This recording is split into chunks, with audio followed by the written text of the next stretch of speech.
Let's all go to the lobby. Let's all go to the lobby. Let's all go to the lobby to get ourselves a treat. Let's all go to the lobby. Let's all go to the... Hello and welcome to Movies vs. Capitalism, an anti-capitalist movie podcast. I'm Frank Capello. And I'm Rivka Rivera. Riv, Happy New Year. We did it. Happy New Year. Happy New Year. We made it to 2024. How was your break? How was your holiday? It was really good. I go into detail on our premium episode. That's right, we did. All of the deep cleaning, lots of donating of things. There's nothing left in my apartment. And how just happy I was to clear house of 2023. How about you? My break was great. Went down to Jersey for a few days over Christmas, hung out with the family. Something funny did happen. I was staying at my dad's house, and my dad was like, you know, I've been listening to your podcast. And I was like, do you really? Oh, wow. I'd sent it to him when we first started, but I didn't know that he was regularly listening. And he said, you know, I listened one episode. You said that I was a capitalist exploiting my employees. What was that? And I was like, yeah, well, we talk about capitalism and the way that it works, but that was mostly a joke. You know, you're a small business owner. You're not like ruining people's lives. And he's like, it didn't sound like a joke. I was like, it was a joke. So we had to like hash it out. I understood it as a joke, for the record. I know you did. I just want to say for the record and for my dad that it was in fact a joke. And I felt bad for a couple of days because I was like, oh shit, I don't want my dad to feel like I'm making fun of him or joking at his expense. But then I was like, wait, the only time that he's told me that he has listened to my podcast was when he got brought up and he was upset about it. Hasn't called me once to be like, I thought you did a really good job on this one episode. Well, did he say anything else? Did he like it? No, that was it. His only note was like, I heard that thing you said about me and I didn't like it. Wow, I've never wanted to please anyone more now. Every episode from now on will be directed towards one person, and I will be trying my very best to be impressive. Good. That makes one of us. I'm just kidding, Dad. I love you so much. Thank you for listening. We had one thing we wanted to talk about today before we get into our conversation about Alien. It's a new year, and there are new reports coming out about the entertainment industry, and there was one that was just conducted by USC's Annenberg's Inclusion Initiative, and we're going to be pulling from a Variety article written by Brent Lang, who reported on this. So what this report found was that the entertainment industry's pledges around 2020, around, summer 2020, after George Floyd's murder and all of the uprisings at that time, Hollywood had pledged, we're going to be more inclusive, we're going to be more diverse, we're going to hire more women and people of color. And what this new report has found is that, whoops, they didn't do that very much. So this report found that a total of 116 directors were attached to the top 100 grossing films of 2023, but just 14 of them, or 12.1%, were directed by women. Slight improvement from 9% in 2022, but not a major improvement from 2018 when it was only 4.5%. Of those numbers, only 4 were women of color, which only counts for 3.4%. And then the study also found that only 26 directors, or 22.4% of those top 100 grossing movies, were from non-white directors. So there's still a very small percentage of the total of directing jobs going to basically not white men. But Frank, what about Barbie? Oh, that's right. And that, by the way, is a joke, ladies and gentlemen, and people. The study did note that, yes, Barbie is the highest grossing film of 2023. It's the highest grossing film ever directed by a female. But even still, it doesn't change the broader makeup of who these jobs are going to. Also, the study's authors note that because they're measuring against the 100 top grossing films, this is not skewed data, but it's specific data, because some films released towards the end of 2023 don't have enough time to gross enough money to be included on that list. And this list also doesn't capture the women and people of color working as directors on lower earning films or on streaming services. Are you surprised by this, that Hollywood said it was going to be better and then wasn't? Shocked. You had sent me over the headline on Instagram, and the headline reads, "Major studios pledges to hire more female filmmakers and people of color were performative, studies find." Like, I thought it was an Onion article. It sounds like an Onion headline. Like, Sure. Surprise, surprise. Like, performative? You don't say. You mean when they were, like, telling us, you know, women matter, black, like, female empowerment, and they give us the special, like, you know, when they would give you, like, the special, I'm going to say, columns of movies? You know, when you go on your, like, Apple TV, the categories. Oh, the categories. Curation. The genres. Genre curation. And they'll do, like, female movie, you know. But, and you're like, okay, why don't you just, like, fucking hire, like, that's performative as fuck. So it gives you the impression that they're honoring all this. I mean, it's totally, yeah. So no, not surprised. How about you? Were you just, like, so surprised taking to the... I was... Imagine you're like, I was really surprised. I thought Hollywood had fixed everything. No, I was not surprised whatsoever, especially because this is a list about, you know, like, studio directors for big budget studio feature films, which I think are still regarded in Hollywood as sort of like the most, I don't know, it's on, like, the highest pedestal. Like they make the most. They get the most budget, right? Not necessarily the most budget, but they have the most prestige, you know, like film is still regarded higher than television, you know, so, like, we're specifically measuring, like, studio feature directors, and the studio system is still kind of the most, like, old school Hollywood part of Hollywood, you know, like, I would imagine Paramount Pictures is, like, still much more of, like, a, you know, a boys club than, let's say, like, Hulu or something like that. So this doesn't surprise me that much. If we had time, I would have really wanted to go into, like, who are the studio heads, who are, like, the top executives at each studio, who are the, like, the CEOs of the parent companies of those studios, you know, like, how many of those people are white men? Like, because I would imagine still the bulk percentage of it. So, like, these changes, in my opinion, have to happen both internally and externally, and it has to happen within the studios themselves and the artists that they choose to work with. So it's not surprising to me that there actually hasn't been as much progress as we would have hoped. But yeah, it feels kind of like part and parcel to the way that Hollywood does do stuff, which is like, we're going to make a big show about it, but then we're not going to really institute any, like, real material changes.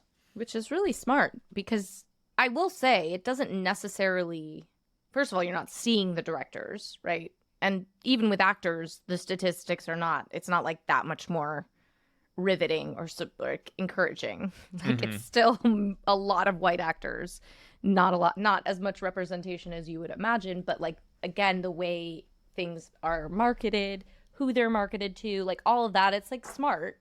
Like, literally, I was making a joke, but it's true. I think because of, like, because of Barbie, like, I wouldn't be surprised if a lot of people would be like, if you did, like, a Man on the Street, how many films do you think are made by women?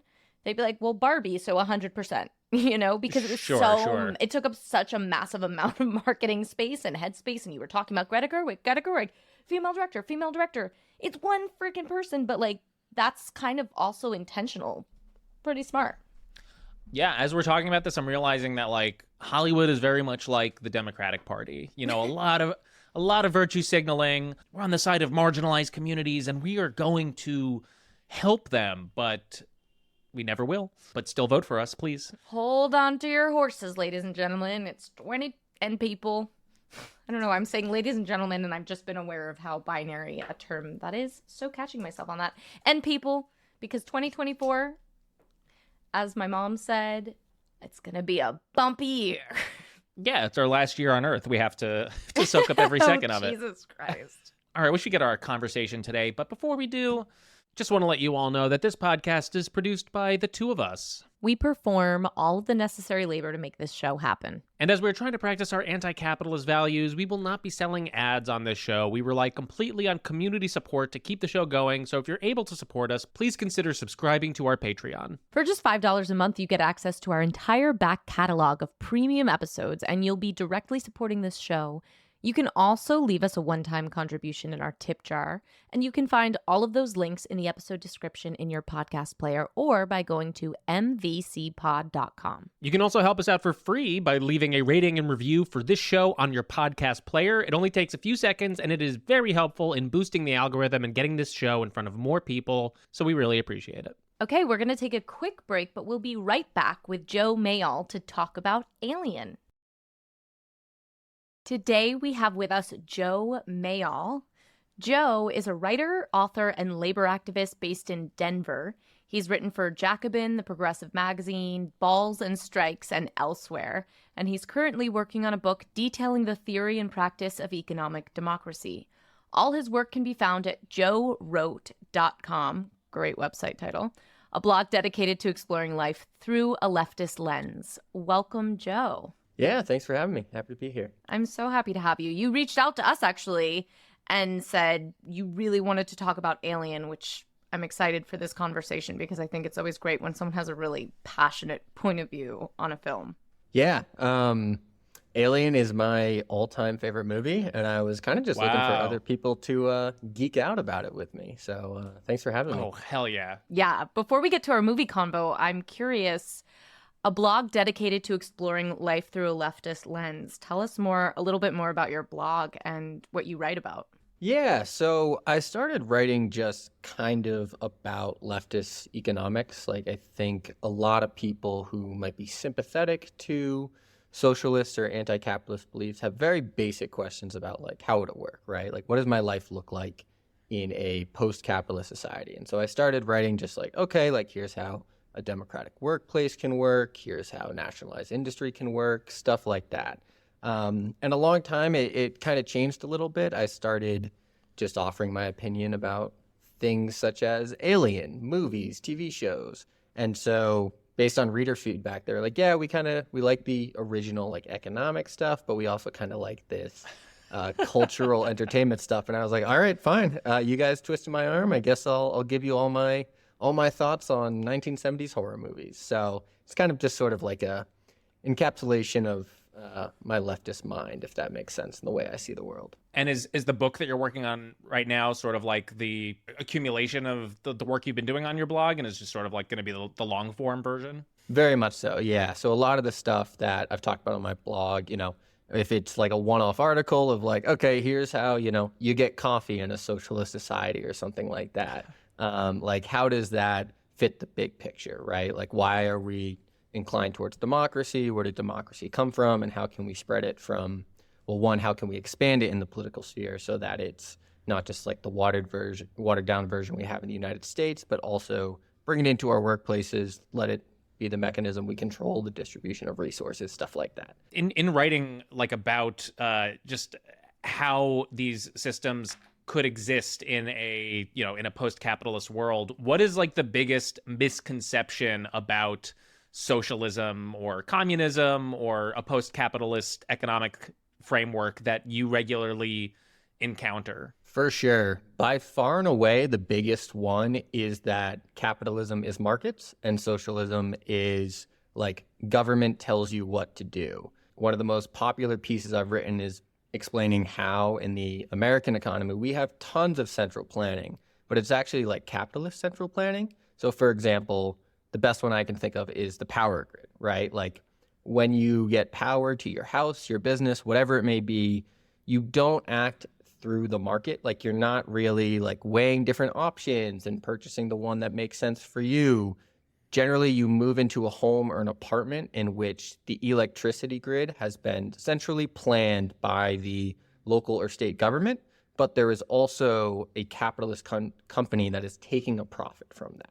And then when you put it in that terms, people kind of start to realize like, oh, okay, so maybe everything I've been told about the free market isn't actually true, right? Because it's not really your choice what power company you have. Like you're pretty much told what you have, and you can either choose to pay prices to that company, or you can live in the dark. Well, I'm excited to talk to you about this movie because there's not a lot of genre movies that are a more straightforward indictment of our economic system and the way that corporations abuse their workers than the movie we're going to talk about today, which is Ridley Scott's Alien, released on May 25th, 1979, directed, as I said, by Ridley Scott, written by Dan O'Bannon. The story was developed by Dan O'Bannon and Ronald Rushett, starring Sigourney Weaver as Ellen Ripley, Tom Skerritt as Dallas, Veronica Cartwright as Lambert, Harry Dean Stanton as Brett, Yaphet Kotto as Parker, John Hurt as Kane, and Ian Holm as Ash. The budget for this film was $11 million, and it grossed $184.7 million. Was a massive, massive hit. And the synopsis, if you've never seen this movie or haven't seen it in a while, aboard the Nostromo, a commercial spaceship, the crew faces a nightmare when they respond to a distress signal on an alien moon and encounter a lethal alien creature. After the alien boards their ship and begins a deadly hunt through its corridors, Ellen Ripley, the Warren officer, discovers that their bosses at the Weyland-Yutani Corporation have sent the Nostromo's crew to capture the creature, with their lives deemed expendable. Ripley takes charge, battling the alien in a tense showdown, and emerges the sole survivor.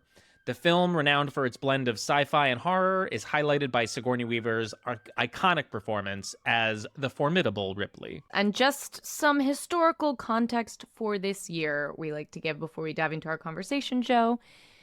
The year, as we mentioned, is 1979. A movie ticket costs $2.57. A dozen eggs costs 85 cents, and you can buy a 12-ounce can of Spam for $1.09. Our president is Jimmy Carter, and Margaret Thatcher just became the first female prime minister of the UK. The Deer Hunter won an Oscar for Best Picture at the 51st Academy Awards. The most serious nuclear power plant accident in American history occurred at 3 Mile Island in south central Pennsylvania. McDonald's introduces the Happy Meal for kids. Aww. The Pittsburgh Pirates won the World Series, and in music we're listening to songs like My Sharona by the Knack, I Will Survive by Gloria Gaynor, and YMCA by the Village People. This movie feels like the beginning of the 80s. It feel like it really was just like, hey, this is what the 80s is about to be like for everyone, not only thematically but aesthetically as well. So, Joe, the first thing we like to start this conversation with is we ask our guest, why did you choose this movie for us to talk about on this podcast? Yeah, so I love this movie for two reasons. One, I think it's a great sci-fi movie. I don't think modern science fiction looks the same without it.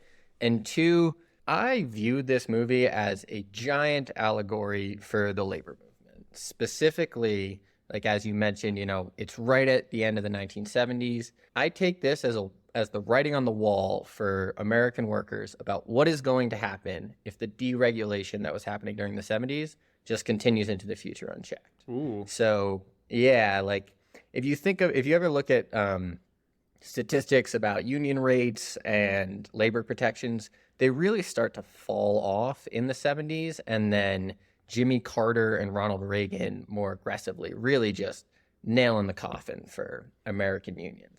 And so I see this as pretty much everything about it is, it's very working class, right? Unlike Star Wars or Star Trek, it's not shiny spaceships and people in sleek spacesuits. It's working class Americans on what is essentially like I guess they're in the 22nd century, a 22nd century like oil rig or blue collar environment. And the way I see it is this is Dan O'Bannon's warning of like, look, if we go to space without labor protections, we're going to be forced to go explore untapped planets. There's going to be all these crazy clauses in our contracts.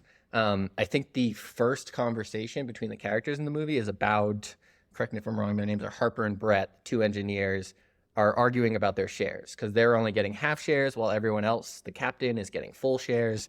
And so through that lens, it's really just in my mind, like it kind of predicts a lot of the problems we're facing now and will continue to face in the future if people follow Elon Musk and Jeff Bezos into space, which is a terrible idea, and I would suggest people do not do, but I can't stop you. Sorry, I already bought my Blue Origin ticket.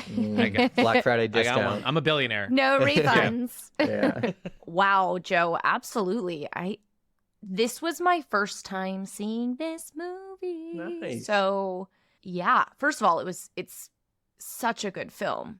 I can't believe I can believe it knowing me that I missed it. Sci-fi is not always my jam, but this was just phenomenal, incredible filmmaking, just a beautiful film. The shots, the storytelling, it was phenomenal. And I didn't expect to be so scared for all of the reasons that you just laid out. It was really chilling.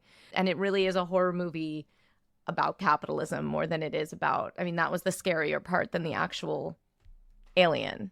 Although the alien was pretty scary at the end. But I think what it did so well was to me, it was at least there was like a clarity that the intention was the ship and the structure and the corporation and the corporate mindset and profit over people. Like those were all the really, really scared. That was the enemy at the end of the film. That's who Ripley is fighting off. And the relationship between Ripley and the alien is really a result of all of that. And I think they made that very clear just from the beginning, even in the organic matter that was used to make up the alien's egg, which was so gross and also kind of cute. And I don't know, even in that moment, you're just like, what is this? What is this white man doing messing with this egg? Like, leave that egg alone. Leave nature be. And that was important. That was the alien wasn't this evil creature just out to get man because there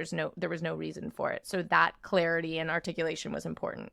Yeah, I think that's really interesting. One of the things I'm really fascinated about in this movie is in a lot of sci-fi before it and a lot of sci-fi after it, aliens are like, they have spaceships. They're traveling a lot. They're kind of intelligent. And this one's really just an animal, right? Like, yeah. I know Dan O'Bannon pitched this movie to 20th Century Fox as Jaws in space, which it's kind of sets the tone of what he's thinking. Like, it's just a predator. Pitch. Yeah, it doesn't know where it is. It's just like, oh, my jobs are to reproduce, which is the most disgusting reproductive cycle I've ever seen in my life.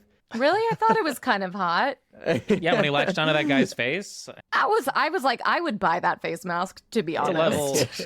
That's intense intimacy. But it's like, it's like you said, Riv, it's nature doing nature, right? And then humans come in the way. And as has been the story of humanity ever since capitalism was invented, when a capitalist sees nature, they're like, how can I monetize that? And I don't care how many people have to die for me to increase my profits by a single cent or whatever currency they're using in this year. Yes. One of the main thoughts that I had in rewatching this was the profit motive will kill us all. And I think that's true. I think that, I think we're witnessing right now with the way that our, the livable climate is collapsing all just for the sake of profit. Because, like, obviously there have been times throughout history, the history of capitalism, like the Gilded Age or now, whatever, where there's just been just such rampant abuse of corporate power.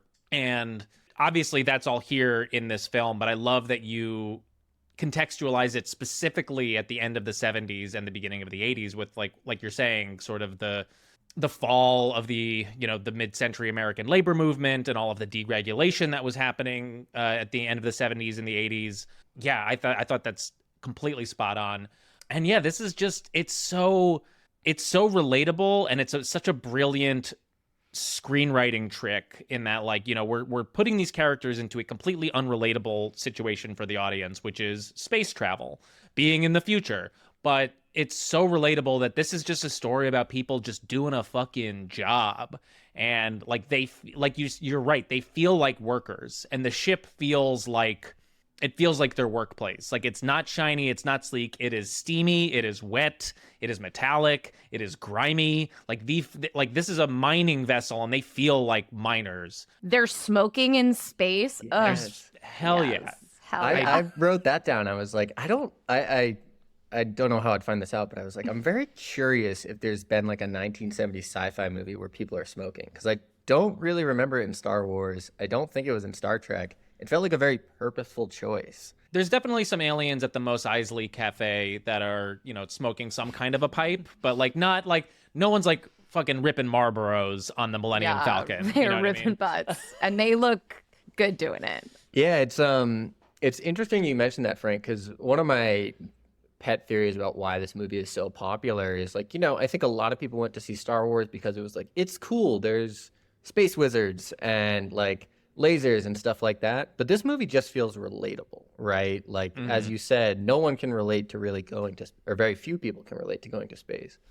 But everyone can relate to being put in a dangerous situation by their boss or being asked to do something at work they don't want to do, and having the thought in their head of like, I can either take this risk or I can suffer the risk of losing my income, which in our society is certain death, right? If you don't have income, you can't afford housing, you can't eat. That's just the reality we live in. And that really, I think, drew the audience in and attached them to the characters and made it much more impactful, their struggles, than just someone like Luke Skywalker or something like that. Not to hate on Star Wars, I'm a big fan, but I think this movie is a lot more, the average audience in both 1979 and 2023 can feel what the characters are being put through, and that makes their journey so much more engrossing. Yeah, I think I totally agree. And what I was really blown away with was how detailed the class consciousness of the film was, because it could have stopped at, okay, working class, corporation, we get it, this is protagonist, antagonist. But there was so much, I felt it had a racial consciousness as well, that and also a consciousness of the different levels inside of corporate capitalism. So the managerial class, right, was very prominent and represented to me by Lambert, who was played by Veronica Cartwright. And then you had Harry Dean Stanton and Yaphet Kotto playing Brett and Parker, who were the engineers working below. And it makes a point from the top of the film that they're really like, we're the ones doing the labor on the ship, and we're not getting paid as much as the managerial class, which also includes Ripley and Captain Dallas and Kane. And that dynamic it's pretty amazing that it finds a way to strengthen it and actually play out in the depths of these characters. So and I think there's a lot to be learned from how they face the quote unquote alien, and I think we can learn a lot from it. So when Parker and Lambert eventually come across an alien face to face in the ship, I read into it, and I'm curious if you had a different reading of this, that Lambert's response, who was like shock and awe, and she freezes in the face of this. Both times, actually, she freezes in the face of first recognizing that Ash, in that great scene where they discover that Ash is a robot and has been on the side of the company and mothership the whole time. She's frozen, and that's sort of the beginning of her sort of not being able to comprehend this betrayal. And I think that's so much like that represents this sort of neoliberal managerial class of when you really believe in the system working a certain way, your response when it turns is to just freeze in the face of it, which is actually quite dangerous. And in contrast, Parker, who from the top we've been seeing is quite critical and aware of these class dynamics, doesn't freeze. Like, Parker is the one to pick up the gun and, burn the rest of the material off of like the body of Ash. And then later when the alien's coming towards them, Lambert freezes again and Parker is able to move. And I think that is deeply related to that class consciousness that Parker has, where there is not a shock there that Parker has to get over. There's maybe a shock, but it's not a surprise that this is the situation that they were sold out by their corporation, because he was aware of the oppression and exploitation from the top of the film. And I think the lesson here to learn is like why it is so important, the role of radicalizing these neoliberal managerial classes, so that when shit really hits the fan, as we talked about, like when the aliens really do come, or like the material results of these things come to fruition, we don't have a whole group of people who are frozen and unable to act in the face of it because it's so shocking. We have a class of Parkers who are able to pick up the gun and move and like do what needs to be done. I mean, Ripley, I think, has the advantage of sort of distance of watching, but even Ripley sort of has that. Ripley, I think you can say maybe is the one that gets radicalized throughout the film.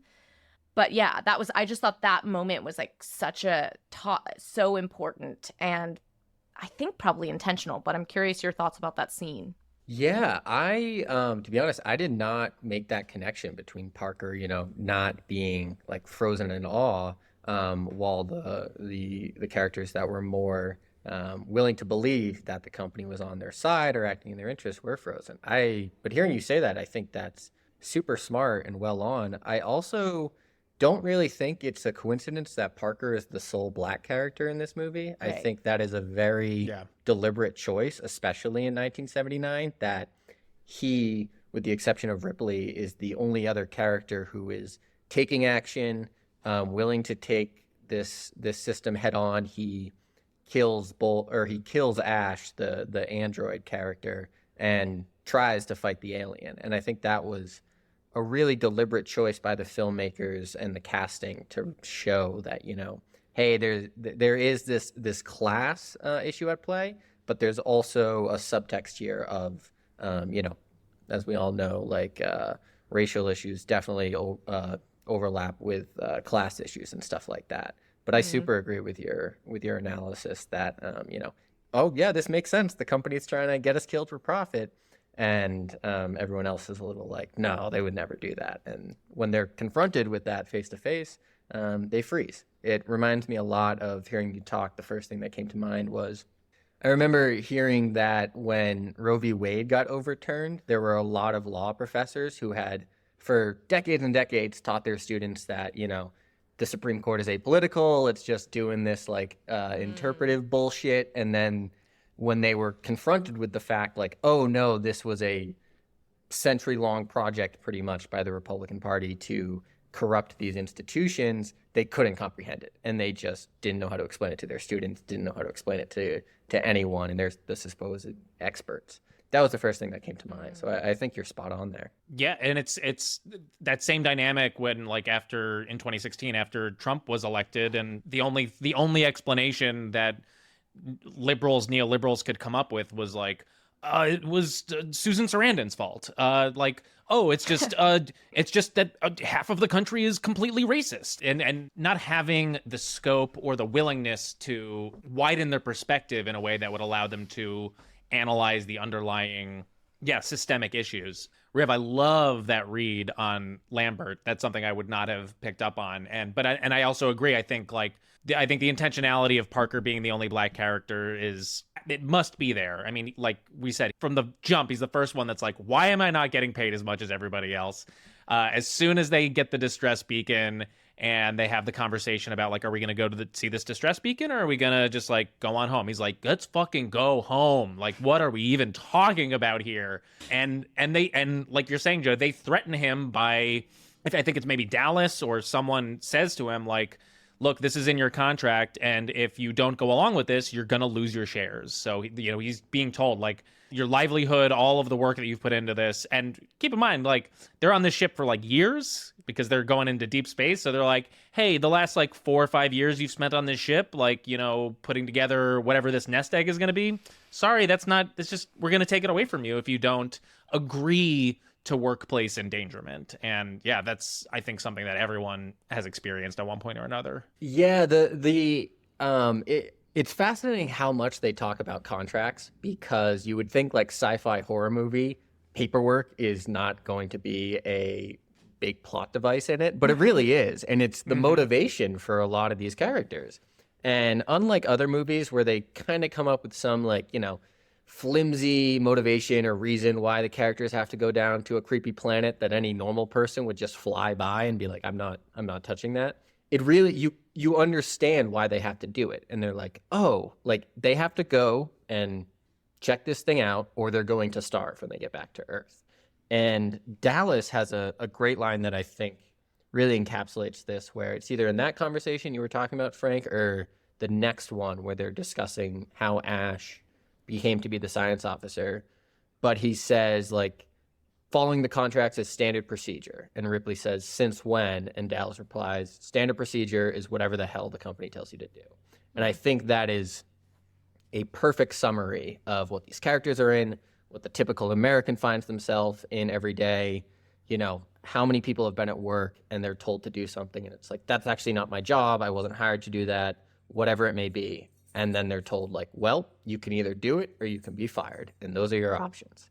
And it just comes back to that relatability where, you know, one thing I stumbled across in research for this was that Dan O'Bannon is the man who wrote it, is the son of a carpenter. And it really, like, Wow. you know, one of the most heavily unionized industries, I would say.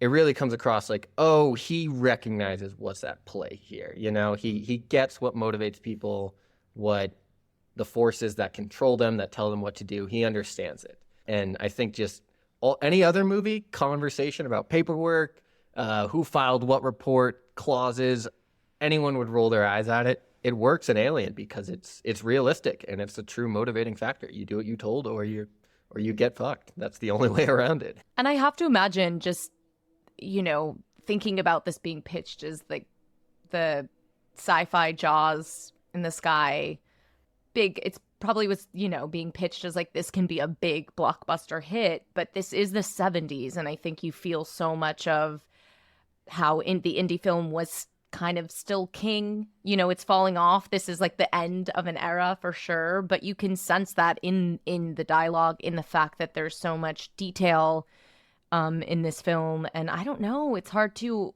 I'm trying to think about films where you might, I mean, maybe Jordan Peele can get it done in some ways, although I fear less and less, but it really is important to watch for that as well. It also made me think of a line where in that scene, which I also want to talk about, when Ash is discovered to be an android by Ripley, but Ash as the android says part of what they want, like the corporation idolizes this alien species because they're in their reason it's a perfect organism unclouded by delusions of morality, which is another great way to reveal what Prophet is after, that there's no moral basis. And it's actually like the aim is to sort of get to this place of no morality. It makes me think of it makes me fear that the people after AI truly actually, it's not only don't care that there's not a moral basis for like the potential of artificial intelligence, it's that they actually seek that. Terrifying. You're right. It is terrifying. Earlier you asked me like what I wrote about in my blog and what misconceptions people have. And one that I get all the time is explaining to people what a fiduciary duty is. Like, stockholders in a company have a fiduciary duty to maximize the profit of their stockholders, which means it is American law that they have to put morality aside and do what will ever maximize profit. And if they don't do that, they can be sued and they can be found in breach of contract. And that is kind of the core basis of our system, right? There is no room for morality. And every once in a while, a company will slip it into a mission statement that they put on Facebook or something. But we all know that's bullshit, right? Their only goal is to increase profit. And if they have to kill an entire spaceship full of people or risk, I guess, this alien getting back to Earth, where it would probably kill a lot more people, then that is not only what they're going to do, but I'm assuming that American law has followed these people into space. They are legally obligated to do it. And it is terrifying. There's no other word for it. I think you're right, Riff. Joe, can I ask you, when did the fiduciary responsibility become law? Or has it always been law, and then it's only been in like the last several decades that it's been warped into this sort of like profit at all costs, like the Milton Friedman doctrine of like shareholder primacy? Like, is fiduciary responsibility something that has always existed, or is this a new legal concept? Ooh, I could not tell you if it's always existed.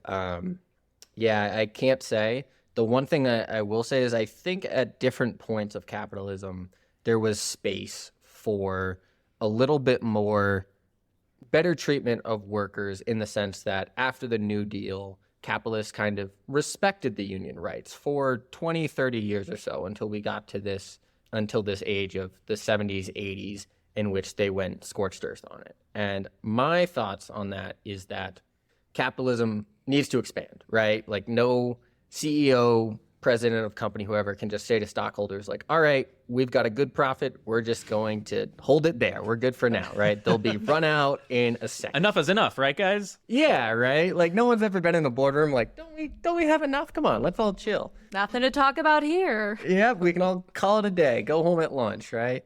Never happened once. And so in prior times, capitalism could expand primarily through colonization, right? Finding new lands, new markets, etc. And up until probably like 80s, 70s, there was new avenues that capital could expand to. And then it kind of hit its limits when it ran up against like the Cold War bloc and, forces that were hostile to capital. They didn't allow it in. They fought it, literal wars, whatever it may be.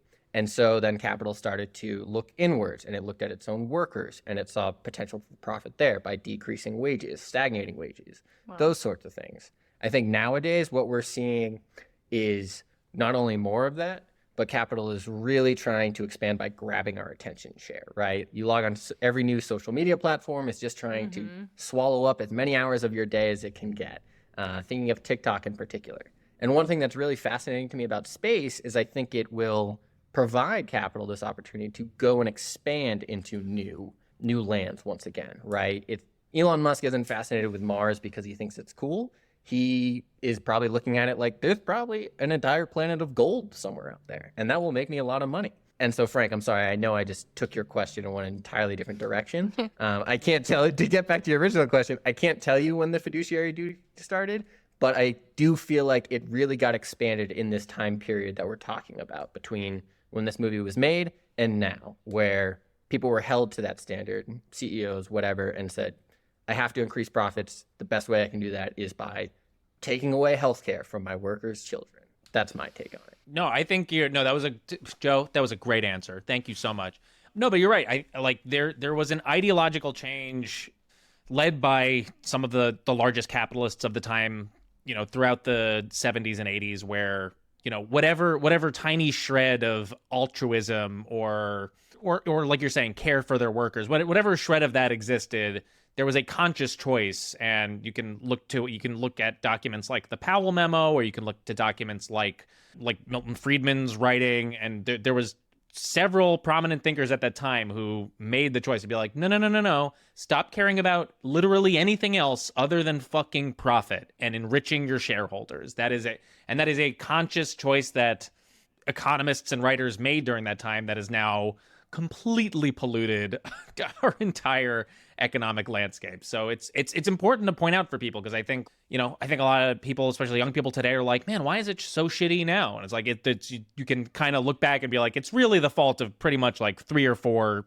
guys in the 70s at some point. Yeah, I mean, you mentioned Friedman, like the Friedman doctrine, right? The moral responsibility of a corporation is to make as much profit as possible.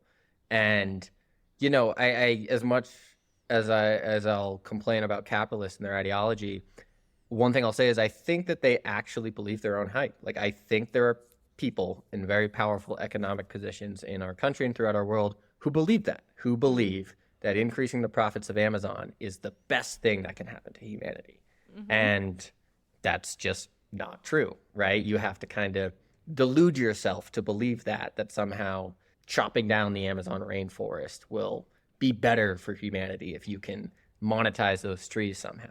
But I think you're spot on, and I think this movie really kind of tries to shove that into our faces on a big screen and be like, this is what it looks like if we just keep expanding profit. You guys want this? Like, there's an off ramp. I feel like Captain Dallas would represent that. Sort of has that where you're like, you look like you're buying into this, this shit, where maybe more of like Ripley and Parker are more going with the flow, haven't really had time maybe to question or just not questioning it. I feel like Dallas is down and believes he's Captain America. And then it's critical that Dallas is the one that also that scene early on, which I love how they built it up, because I want to talk about Ripley more, because there's so much to discuss about the sex politics and just to talk about the sex politics in her character. But that important scene where they've been out and she's like, no, we're not gonna, I mean, it's common sense. I was like screaming at the screen. I'm like, no, she's not gonna let you in. And everyone is second guessing, then we later learn, sure, Ash is an android, but you feel all the men in charge second guessing her very basic, like, clearly the call is we don't break the quarantine protocol. We don't let people who just went and interacted with this guy's got a fucking space squid stuck to his face. He's Yeah. not coming on the ship. Sorry. I was surprised. It's so interesting you mentioned that, Rube, because I was like, even if there wasn't a protocol, I wouldn't let that guy on the ship. And she's like 100% in the right. And then I'm like, oh, so there's common sense. And there's also like someone wrote down somewhere, like, we don't let you on the ship if you have an alien attached to your body. Very basic, like, common sense thing. Yes. And it was just like, oh, she's 100% right. And everybody's treating her like she's crazy. And they don't hit it over the head, and this is the acting, this is the directing, but it's there where you're like, if that was a dude, you know they would listen differently. Like, it's always there where you're like, they're just always kind of rolling their eyes and not listening.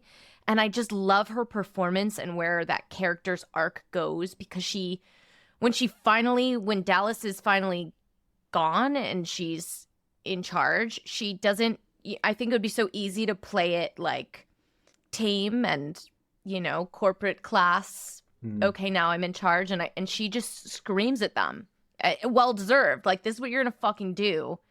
And is allowed to have all of the expressiveness that we often see male characters allowed and not women. And I thought that was really radical and important. It's interesting because we've actually covered Sigourney Weaver 4 times. I think possibly the most covered actor on the pod. Okay, because we did Working Girl. Ghostbusters, Oh, wow, yeah. Oh, I forgot about and that. Network.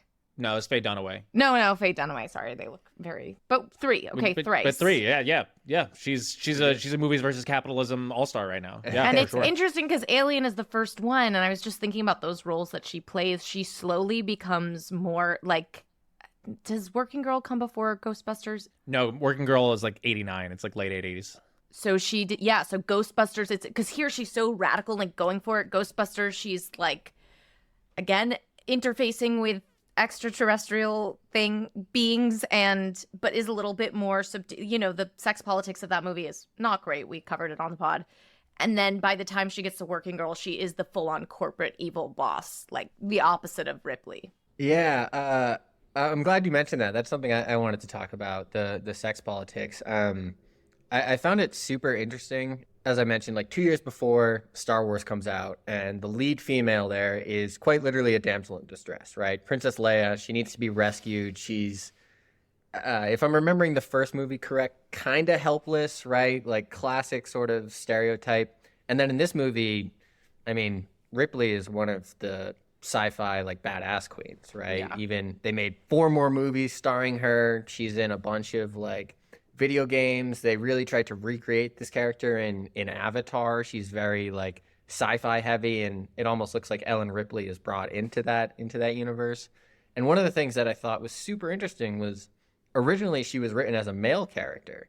And then when Ridley Scott was brought on board, he read the script and then was like, why don't we make this character a female?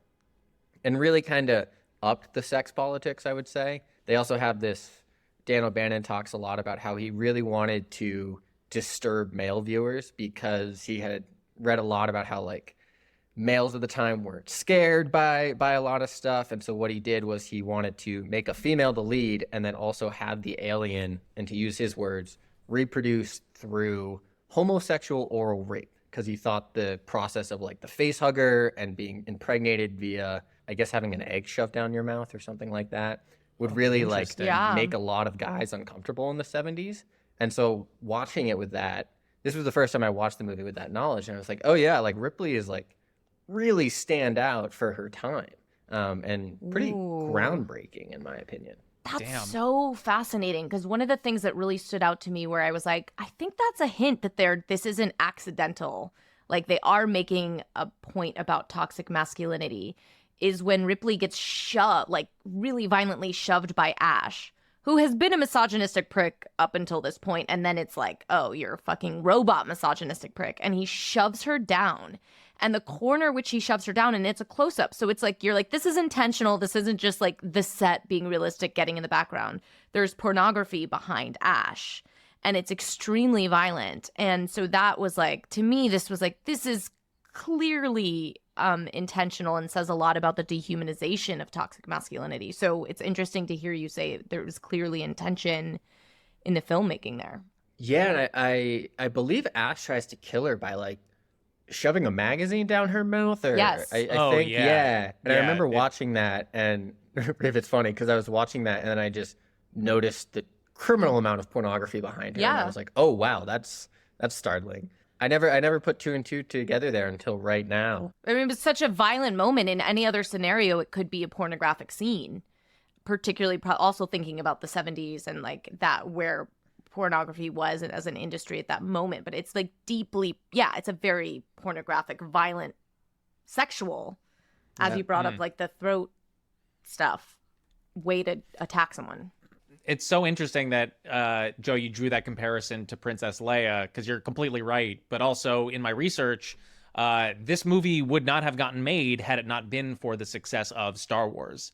Like Dan O'Bannon was trying to sell this screenplay, couldn't get it, or was trying to get the film greenlit, couldn't do it. And then Star Wars becomes, 77, one of the biggest box office hits in history up until that point. And that's when the studios, responding to the market, were like, oh, I guess people want to go to space. Let's who's got the good space scripts? And then Ripley becoming in a lot of ways like the inverse of Princess Leia, and being like this groundbreaking female action protagonist.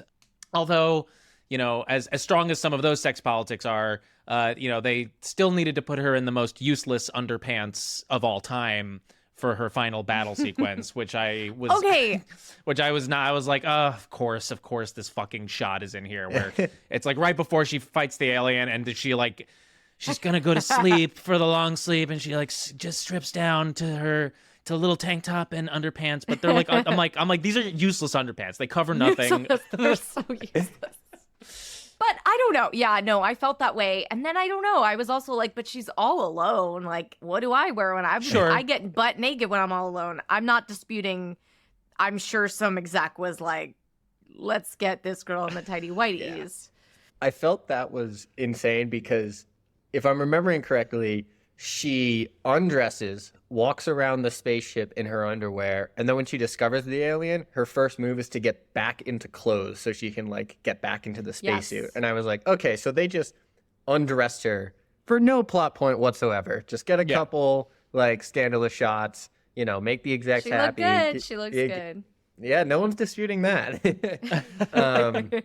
Yeah, and then she gets right back into clothes, and they're like, "Okay, we got the sex scene. Let's get back to the plot here. She needs to be in a flight suit so she can blast this thing out the airlock." The last thing I wanted to hit before we go to the awards, and we've talked about it a little bit, but I was really struck, and maybe it's because we're watching this in a 2023 context, but I was really struck by, Ash as essentially the AI, the artificial intelligence. He is an android. To me, I was reading him as like the soulless core of the corporation that runs this ship. Like he was representative of sort of that amorality that we were talking about. How like if you remove any sort of morals or ethics from the profit motive, you're left with this just sort of robotic need to maximize profit at all costs. And it's devoid of sort of any human compassion or empathy. There's a lot of reporting happening right now about how health insurance companies are using AI to essentially do claims adjustments and be case managers no, fucking for real, and determine whether or not people should be granted coverage, determine how long people's rehab services should be in effect for. And there are human case managers who are speaking out, and they're like this is like I didn't get into healthcare for a robot to tell me that I should tell an 80-year-old that they have to leave the rehab facility even though they can't walk yet. So watching this in this time, I was like, damn, this is, if AI is used in the way that it currently is being used, which is to serve profit above all things, like these are the kinds of scenarios that we will find ourselves in and are already finding ourselves in. So yeah, it's just I don't have anything more than that other than it's fucked and I hate it. Yeah, I'm so glad you brought up Ash. He's one of the more fascinating characters in my opinion. And talking about this time and the science fiction in this time, correct me if I'm wrong, but I can't recall any robot from Star Wars or anything along this time where they're explicitly evil, right? I feel like the robots in a lot of 70s science fiction are more or less happy-go-lucky C-3PO type stuff. And then this one is he's entirely deceptive. He's evil. His only goal is he's essentially the villain of the movie, right? I think that's a really interesting frame is like, as we talked about, the alien is nature. It's just doing its thing. But Ash, the corporation, is the villain. They are choosing to do bad things. And in sort of the background research for this, I found something that was very interesting was O'Bannon's original script did not include Ash. And then when he sold the script, the studio brought on 2 writers, and in O'Bannon's opinion, what they were trying to do via the studio was write him off, and so that they could strip writing credit away from him and pull him away from the residuals. Shout out to the Writers Guild of America, because they eventually came in and litigated that it was O'Bannon who deserved credit, so support the WGA. Wow. Yeah. And so to tie that back, Ash was what came out of O'Bannon working with these 2 different studio writers. And I really view Ash as sort of a representation of what I would call like the middle managers, right? The floor managers, the foremen who look, sound, and act like the workers, but really act on behalf of the interest of capital. They may, bunk next to the people in their hypersleep chambers or something like that. But at the end of the day, they have one goal, and their goal is to protect the company. What really kind of stood out to me on this is I think the scene where they go down to the planet, the whole crew is like fighting over these, or not fighting over, like venturing over these like rocks, and there's this, the sound is amazing. It sounds like they're in a windstorm, and then it cuts back to Ash, and he's like laying back in a chair, like looking out the window, like watching them. It's perfectly silent, and then it goes back and forth between them. And what came to my mind was sort of the idea of like a factory overseer looking down from his office at people working on like a noisy factory floor. Oh, wow, yeah. Yeah, and I thought that like, if you watch it, they go back and forth between Ash and them like 3 or 4 times.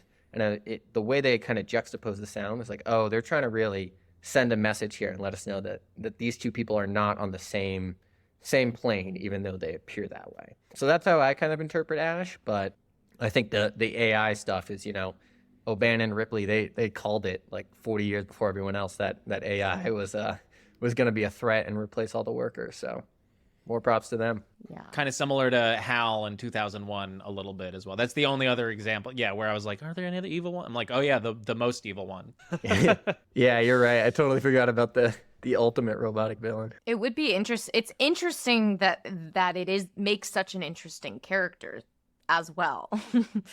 Given that it is, I mean, just to the point of AI being so, the ability to mimic the complexity of like a human being, because that is played fully complex. And yet when you discover that Ash is an android, there wasn't like it all made sense. It didn't, but I was like, wow, you got me. I knew you were evil. I didn't like you, but you got me. But there's still, it was still, there's just things, if you're really going into the AI thing, you're like, but is the android cold? Had human responses, or just like the biomimicry, like the ability to mimic biology?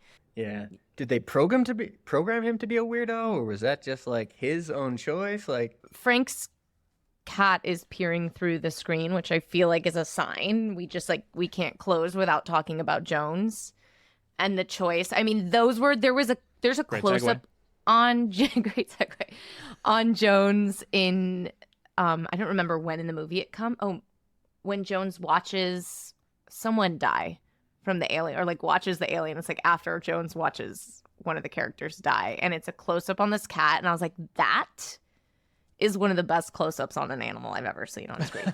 That is. What was it that did it?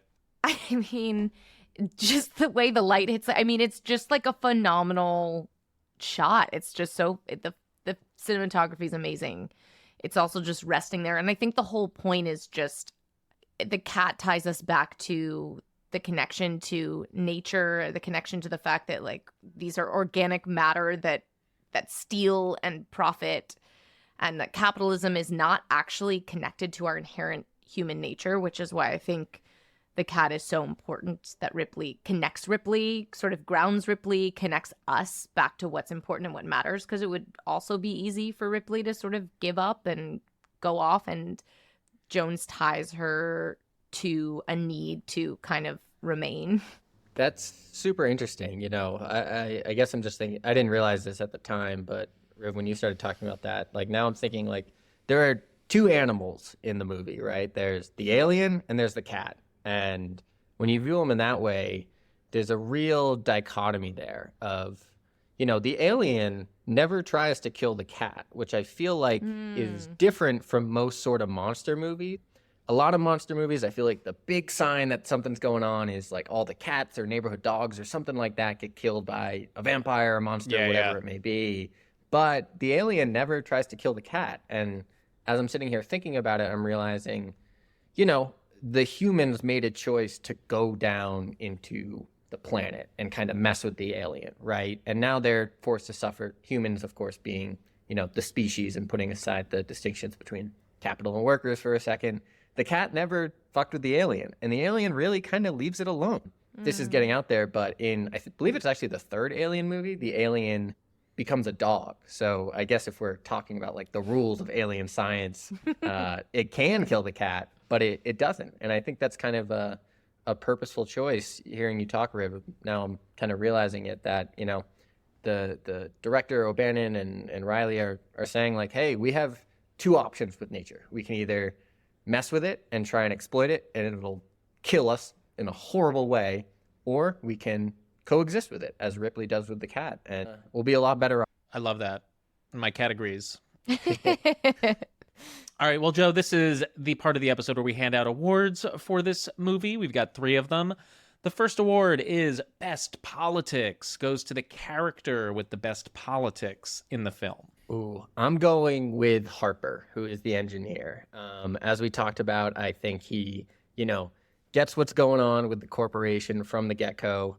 My favorite shot of him in the movie is when he's arguing with Ripley about his pay, and then it's a very loud room. I think there's like steam shooting on them or something, and then Ripley turns and walks away, and he turns off the steam, just being like, he's using kind of his work environment to better his cause and in his interests. I think he's asking for a full share of the haul that they're getting on the Nostromo, and that to me was, 1, hysterical, and 2, also like what workers should be doing, right? Maybe withhold your labor or a little slowdown every once in a while, just to remind people who actually is doing the work and creating the profit that everyone else gets to keep. Did you say Harper, or did you mean Parker? Oh, I'm sorry, Parker. I did. That's say okay. Harper. No, I was just making sure. Then yes, I'm on the same page. I think it absolutely goes to Parker. Yeah, my vote was also going to be for Parker. I'm also just such a big Yaphet Kotto fan. What else has I recognized Yaphet Kotto, but like where else would I know? He's in Midnight Run with De Niro and Charles Grodin, and then what's the other big one? Yeah, so good. It was also so nice to see like such freaking solid acting in a big. I just feel like that's what goes first in like quote unquote blockbuster, big budget sci-fi superhero movies now. Oh, he's also in The Running Man, which is another incredible movie that we could talk about on this podcast. So yeah, Parker. All right, our next award is Worst Politics. Goes to the character with the worst politics in the movie. Ooh, I'm torn here. On one hand, I want to say Ash, just because he is, the villain of the movie.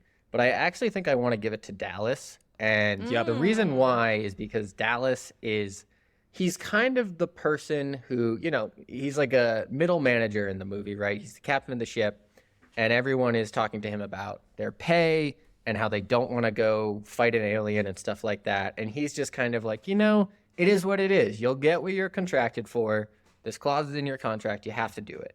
And in my mind, those are kind of the people who stymie change the most in our system, of the people who are like, hey, let's just not change anything, right? Like you go fight the alien. I'll stay here. They'll get their profits.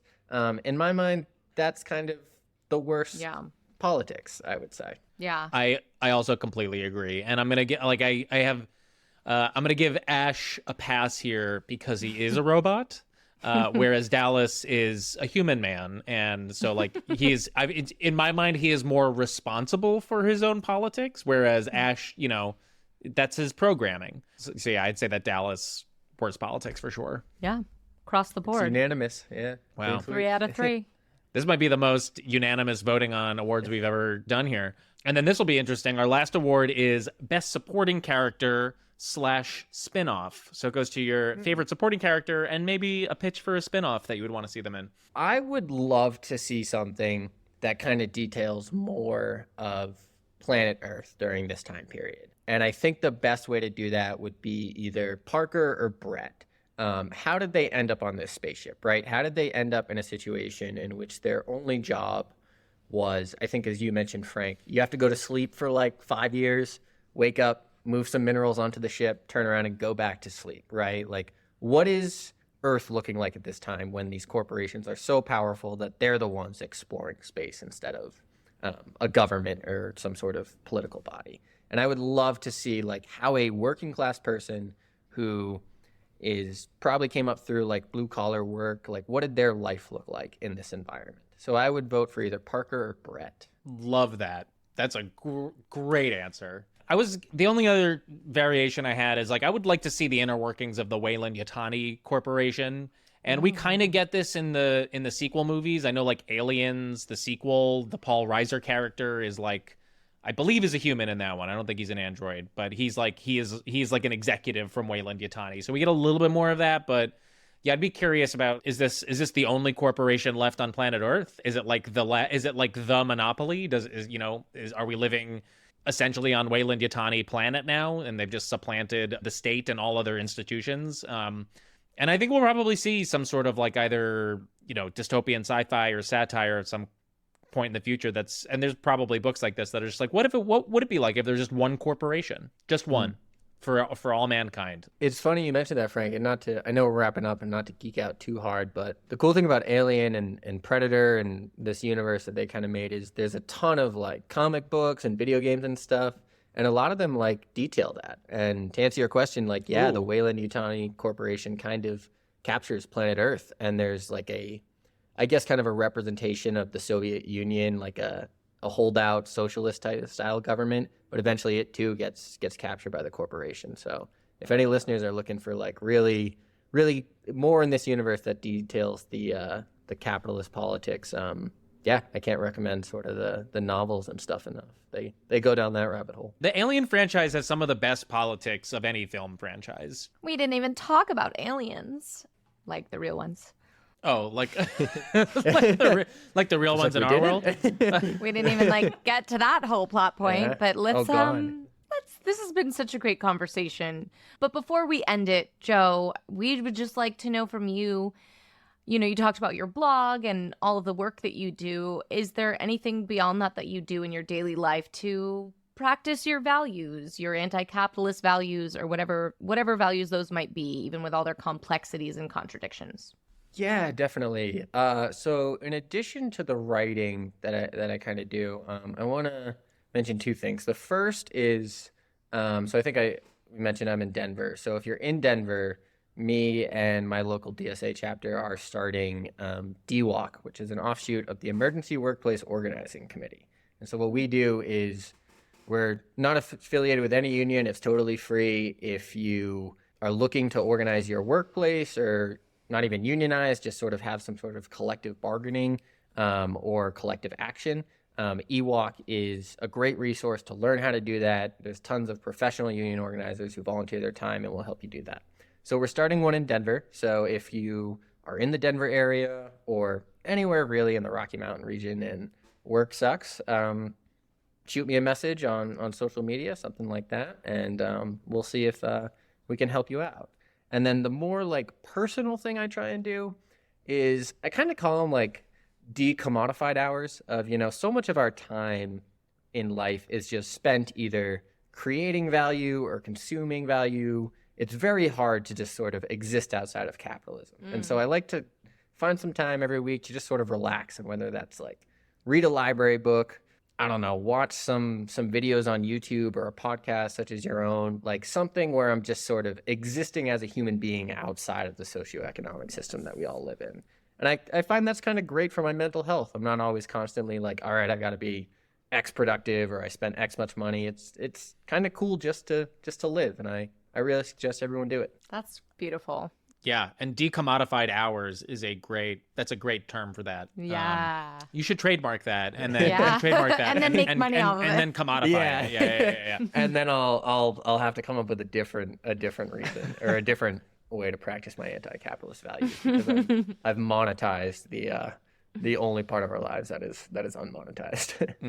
And we'll be sure to link to your socials where people can reach out to you if they want to. And your blog. And your blog. Oh, thank you. Of Appreciate course. Joe, thank you so much for joining us. This was so much fun. Yeah. This was a great conversation. Yeah, thanks guys. I had a blast. I'm so happy I could just sort of find someone who was interested in listening to my ramblings about science fiction. Yeah, it's a great time. Thank you. We'll have you back on for Aliens. Oh, hell yeah. This is just the beginning. Thank you all so much for listening, and make sure to follow us on Instagram and TikTok. And if you want to support the show and get access to our premium episodes, you can go to mvcpod.com to find all of that info. For next week's movie, we'll be watching the independent film Blow Up My Life and be speaking with the film's writers and directors, Abby Horton and Ryan Dickey. Very excited. This is the first time we get to talk to a couple of filmmakers about an independent film that they did everything to create, produce, write, direct, and distribute. And if you want to watch their film before next week, you can find it at blowupmylife.com. Thanks, everyone. Bye.